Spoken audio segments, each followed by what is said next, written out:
While the poor struggle to survive, the rich often struggle to remain human.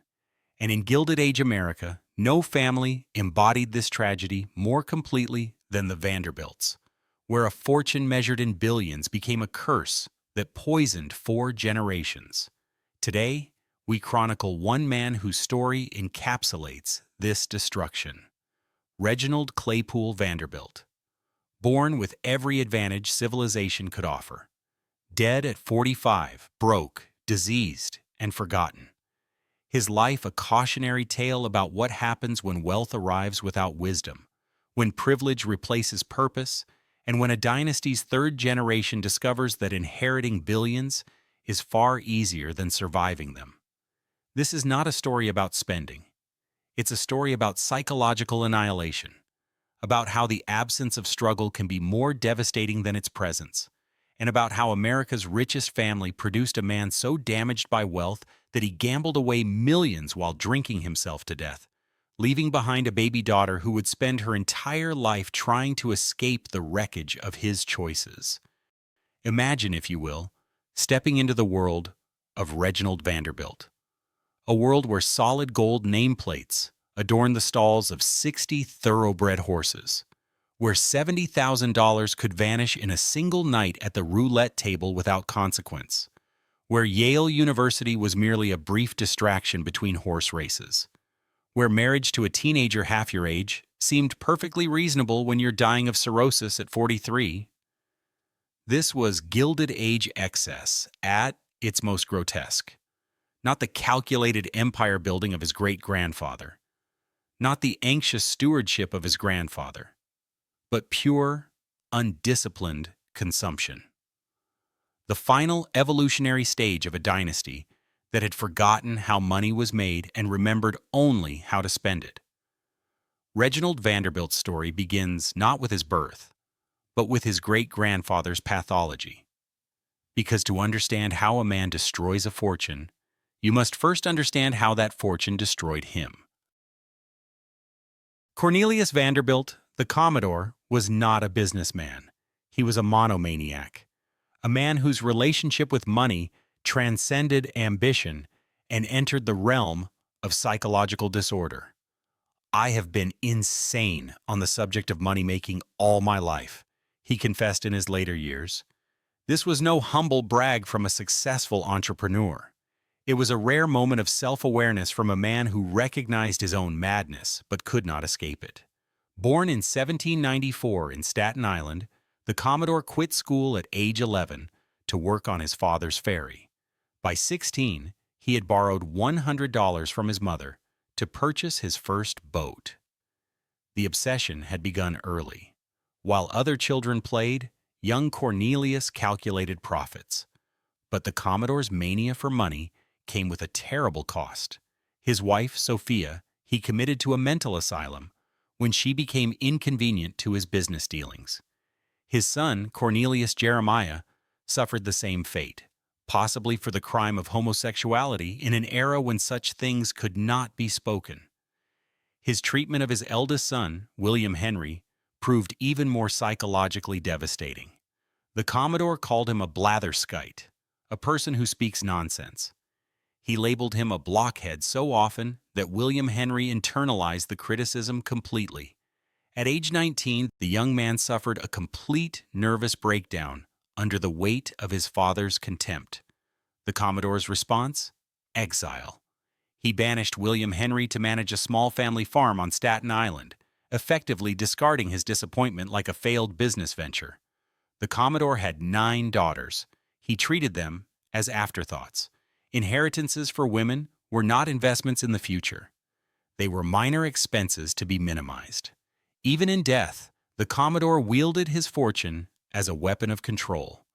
When he died in 1877, he left 95% of his $105 million fortune to William Henry alone. The other 10 children, including those 9 daughters, divided the remaining 5%. Money was his final act of tyranny, extending his control beyond the grave. His business tactics matched his personal brutality. He crushed competitors without hesitation. He treated business as warfare and accumulation as conquest. Competitors often paid him substantial sums simply to operate elsewhere. These were not negotiations. They were tributes to fear. Starting with ferries, then steamships, and finally railroads, the Commodore consolidated transportation monopolies through manipulation and ruthlessness. When challenged, he famously declared, "What do I care about the law? Ain't I got the power?" By his death in 1877, he had amassed approximately $105 million, equivalent to over $2.5 billion today. The Vanderbilts were the wealthiest family on the planet, but what the Commodore failed to anticipate was how his pathological relationship with money would transform across generations. The obsession with making money would gradually mutate into an equally destructive obsession with spending it.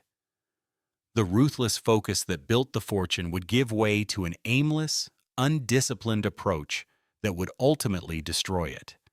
And the scars from his authoritarian parenting would ripple through the family line, creating generations of children traumatized by harshness or crippled by permissiveness.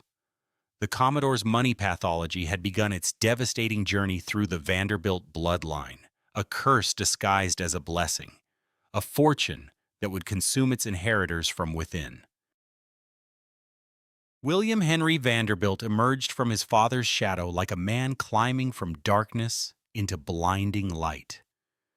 The man who would eventually double the staggering Vanderbilt fortune began his journey as the family's great disappointment. The Commodore's constant ridicule crushed him so thoroughly that at 19, his mind fractured. A nervous breakdown that would forever alter his relationship with both wealth and family. After his collapse, William Henry found himself exiled to a muddy patch of Staten Island farmland, banished from his father's empire, dismissed as incompetent, left to manage a failing farm while his father built railroads and steamship lines. But something unexpected happened in that exile. The failing farm blossomed under his hand. More remarkably, the struggling Staten Island Railroad, a failing enterprise his father had given him to manage, transformed into a profitable venture through his careful attention. When the Commodore returned from a European tour in 1853, he found his blockhead son had become something unforeseen, competent. This psychological resurrection from broken, dismissed heir to trusted successor came at a profound interior cost. Unlike his father who worshipped at the altar of wealth, William Henry developed an almost superstitious fear of his own fortune. Massive wealth provides no advantages over moderate wealth. His fortune brought him nothing but anxiety. In a moment of startling clarity, William Henry once gazed at his neighbor's modest home and observed, "He isn't worth 100th part as much as I am, but he has more of the real pleasures of life than I have. His house is as comfortable as mine, even if it didn't cost so much. His team is about as good as mine. His opera box is next to mine. His health is better than mine. And he will probably outlive me. And he can trust his friends." The words hung in the air, a billionaire's confession of emptiness. This fundamental ambivalence coexisted strangely with ruthless business tactics. When questioned about discontinuing a popular express train, William Henry infamously declared, "The public be damned. I don't take any stock in this silly nonsense about working for anybody but our own." The statement became infamous, proof that Vanderbilts viewed the American public with contempt, but it also revealed something deeper. William Henry's psychological confusion about wealth's purpose. He didn't enjoy it, didn't trust it, but defended it viciously, nonetheless. When William Henry inherited his father's fortune in 1877, the scars of childhood emotional abuse shaped his approach to his own children. While the Commodore had been described as a mean man, never kindly or loving, like a dictator with his children, William Henry swung to the opposite extreme. He lavished his children with European travels and cultural experiences. He took his youngest son, George, on art-collecting expeditions by the time the boy was 12. He commissioned paintings depicting family warmth and togetherness, images that captured what he had craved as a child. Family connection wrapped in visible prosperity. Unlike the Commodore, who concentrated 95% of wealth in a single heir, William Henry dispersed his fortune widely when he died in 1885. Each of his 8 children received approximately $10 million, equivalent to over $250 million today. Arthur T. Vanderbilt II would later describe the result.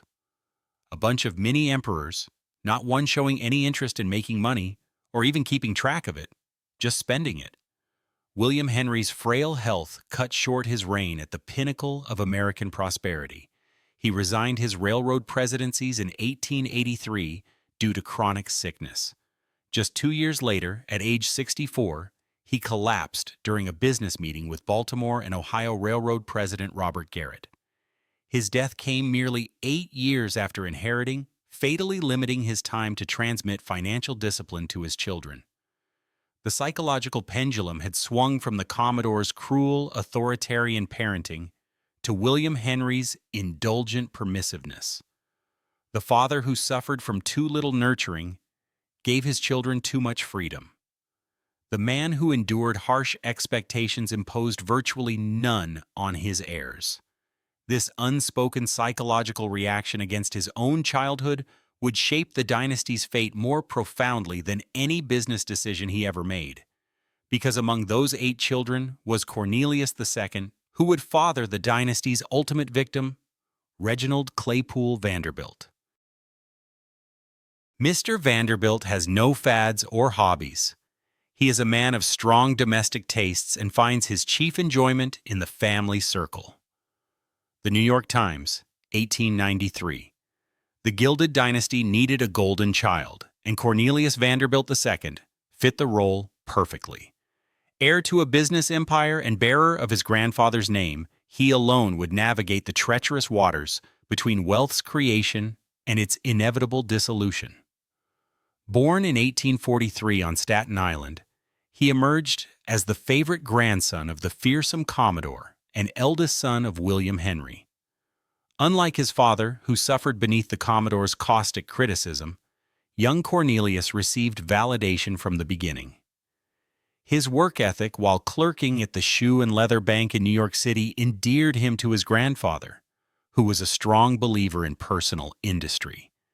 This early approval created a fundamentally different psychological foundation than his father's nervous breakdown and exile.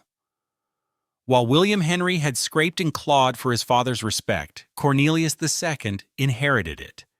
This psychological security manifested in a dual approach to wealth, maintaining his father's business acumen while developing an unprecedented philanthropy. He built 2 of America's most spectacular mansions, the Vanderbilt Chateau on Fifth Avenue and the Breakers in Newport, Rhode Island. Yet he rarely had time to enjoy them. Instead, he made a habit of donating much of his income to various charitable causes. The Breakers alone cost $7 million to construct in 1895, equivalent to over $200 million today. 70 rooms, 48,000 square feet. A palace that screamed wealth while its owner worked 12-hour days managing railroad operations. Yet beneath this veneer of success and generosity lurked a familiar Vanderbilt trait: authoritarian control. Cornelius II proved to be a hard-nosed man in his relations with his older children. When his son Cornelius III announced in 1896 that he wished to marry Grace Graham Wilson, Cornelius II refused permission. No reason was given. No explanation offered. The patriarch's word was enough. When the young couple married anyway in defiance, Cornelius II responded with the ultimate weapon in a wealthy man's arsenal: disinheritance. He cut his eldest son off completely, reducing his inheritance from millions to a mere $1 million. A punishment designed to echo across generations. This hard-nosed approach to his elder children contrasted sharply with his treatment of his youngest son, Reginald Claypoole Vanderbilt. Born in 1880. By Reginald's birth, Cornelius II had reached 37 years of age. Established, secure, and increasingly indulgent. The family now occupied the pinnacle of New York society. Reginald grew up knowing only extreme privilege, never witnessing the striving that built the colossal fortune. Then came the turning point. In 1896, when Reginald was just 16 years old, Cornelius II suffered a massive stroke. This health crisis compelled him to reduce his active business involvement precisely during his youngest son's most formative years. The timing proved catastrophic for the family fortune. With his father's influence waning, Reginald's character development took a dangerous turn. The discipline that might have shaped him evaporated. The expectations that might have grounded him disappeared. The final blow fell on September 12, 1899. Cornelius II died of a cerebral hemorrhage shortly after 6 a.m. at his home on West 57th Street in Manhattan. Reginald was only 19 years old, a critical juncture when financial discipline and business acumen should have been firmly instilled. Instead, the heir now had unfettered access to millions without the tempering guidance his forebears had received. Cornelius II left an estate valued at nearly $73 million, with $20 million in real estate alone, equivalent to over $2 billion today. His older children, those shaped by his stricter parenting, largely maintained the family's business interests and philanthropic endeavors. But Reginald, the child of his father's declining years, followed a radically different path. While his brother Cornelius III wanted to make a contribution to society and work despite being disinherited, Reginald abandoned Yale after 2 years to pursue horses and high living. The psychological journey across 3 generations had reached its pivotal moment. The founder's monomania for money-making had morphed into William Henry's ambivalent wealth expansion, then into Cornelius II's wealth management and philanthropy. Now in Reginald's hands, the fortune faced its greatest test. A young man with all the resources of a Vanderbilt but none of the psychological foundation that had built the family empire. The tragedy was written in the stars, or rather, in the generations of psychological damage that preceded him. Reginald Claypoole Vanderbilt, heir to one of history's greatest fortunes, raced down country lanes with a bull terrier perched beside him, burning fuel as recklessly as he burned money. Born in 1880 as the youngest son of Cornelius II, Reginald emerged from a perfect storm of psychological vulnerability. His great-grandfather, the Commodore, had died before his birth. His grandfather, William Henry, when he was merely 5. His father suffered a stroke when Reginald was 16, then died when the boy was 19. 3 generations of financial discipline had evaporated, leaving only wealth without wisdom. The consequences manifested immediately and spectacularly. On his 21st birthday in 1901, having gained access to an inheritance of $7.5 million, approximately $230 million in today's currency, Reginald celebrated by losing $70,000 at the gambling table in a single night. Let that sink in. $70,000 in 1901, equivalent to over $2.1 million today, gone in one night, without a moment's hesitation or remorse. His classmates at Yale voted him most likely to succeed in life in his first year. By his second year, he had abandoned education entirely. Yale University suffered his indifferent attendance for 2 years before he simply stopped showing up. Why study when millions awaited? The pattern established itself quickly. Reginald's profligacy knew no bounds. He commissioned solid gold nameplates for each of his 60 thoroughbred horses, not brass, not silver, solid gold, for horses. He purchased hundreds of automobiles on pure whim during an era when most Americans had never seen a car. His garages overflowed with vehicles he drove once, or never. He founded the National Horse Show Association and became president of the American Hackney Horse Society, positions that allowed him to combine his love of horses with his talent for spending money ostentatiously. During one legendary evening at the roulette tables in Monte Carlo, he hemorrhaged $120,000, nearly $3.6 million in contemporary valuation.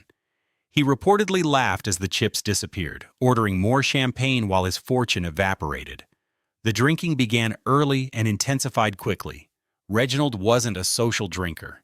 He was an alcoholic whose consumption shocked even the heavy drinking circles of Gilded Age society.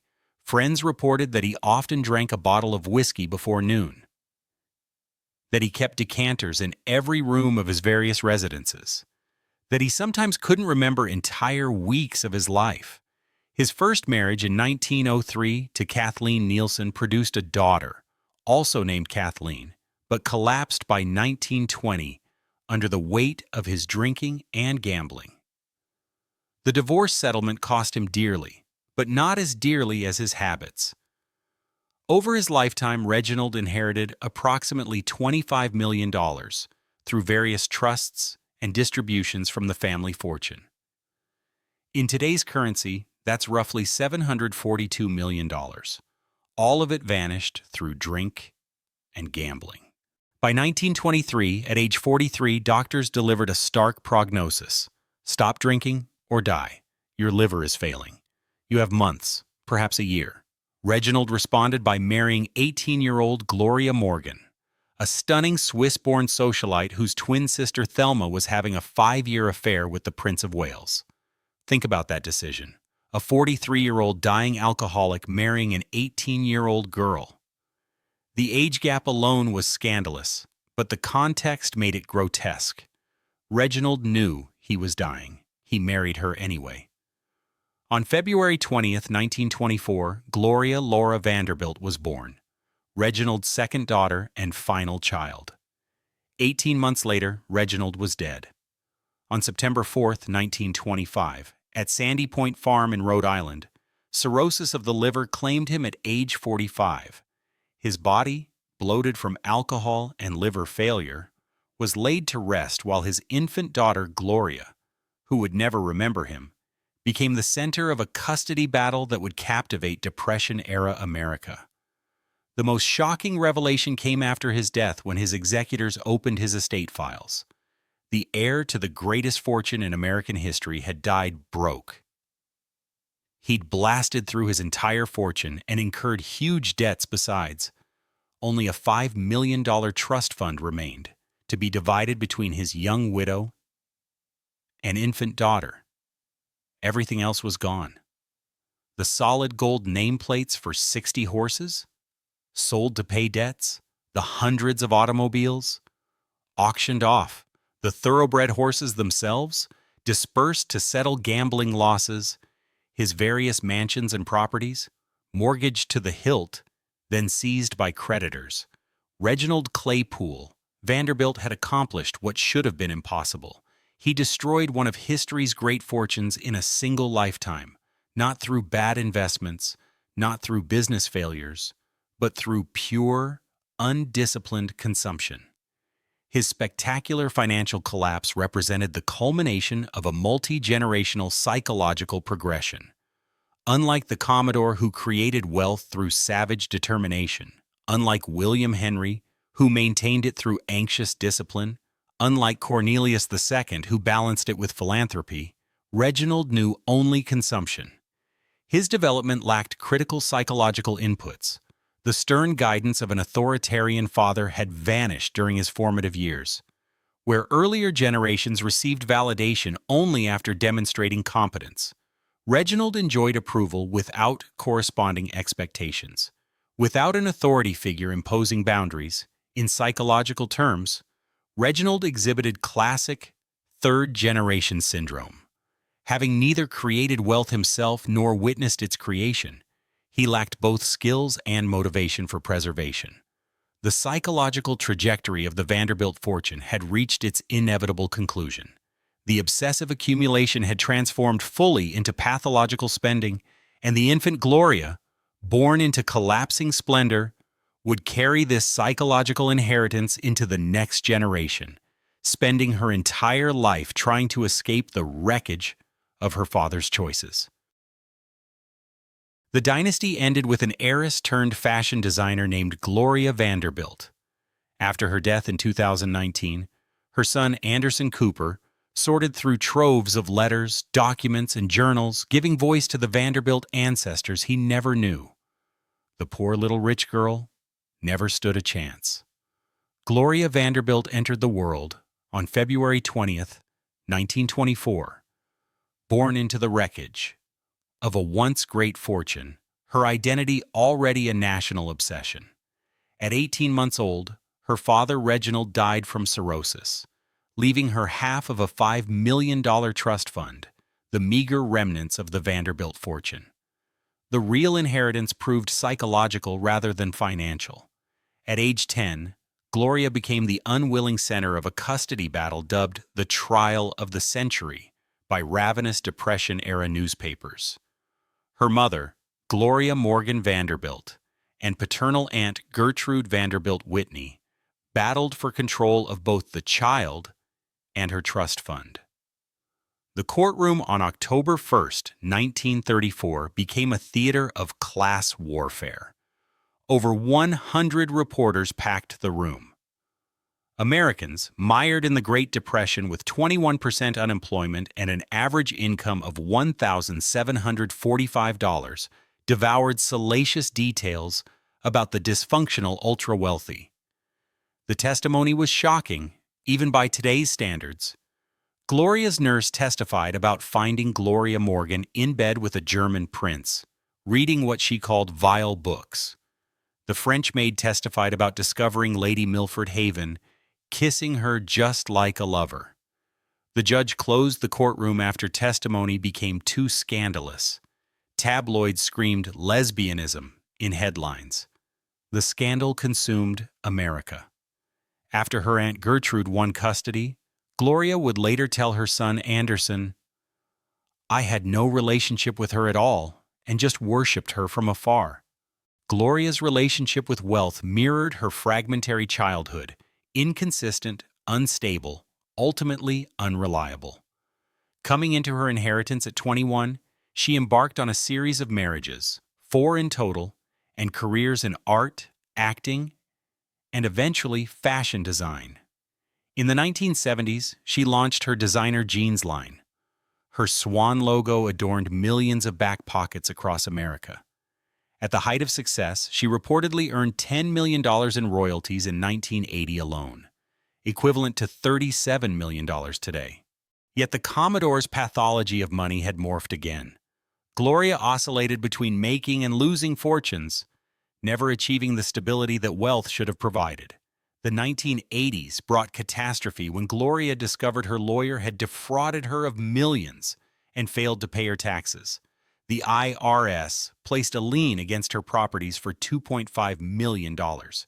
Forced to sell her homes, she faced financial ruin once more. Her son Anderson, born in 1967, watched this cycle with increasing weariness. By age 13, Cooper had begun working as a child model to earn his own money. "Work for me has been the thing which has gotten me through everything," he would later confess.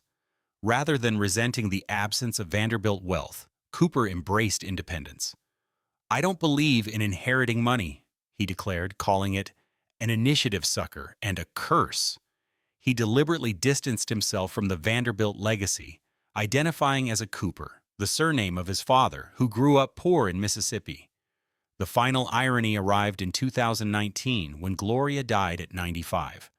She left her son approximately $1.5 million, confirming that the Vanderbilt fortune had fully completed its evaporation. From the Commodore's $105 million in 1877, $2.6 billion today, to Gloria's $1.5 million in 2019. The destruction was complete, yet something unexpected happened. As Gloria's life concluded, Cooper, who had spent decades avoiding the Vanderbilt legacy, found himself drawn to understand it. In 2021, he co-authored Vanderbilt: The Rise and Fall of an American Dynasty with historian Catherine Howe. His purpose was not to glorify family wealth, but to examine how money had warped each generation that touched it. "Reginald's story is the saddest to me," Cooper said in interviews promoting the book. "He never had a chance. By the time he was old enough to understand money, there was no one left to teach him what it meant. The great fortune had come full circle, What began as the Commodore's pathological fixation on accumulating wealth produced, 5 generations later, a man who found psychological freedom by rejecting wealth's grip entirely. Cooper's financial independence, built through his own work as a journalist, achieved what the Vanderbilt fortune never could: genuine self-worth. The final descendant had escaped the gravity of his great-great-great-grandfather's obsession, and in this liberation lay the most valuable inheritance of all.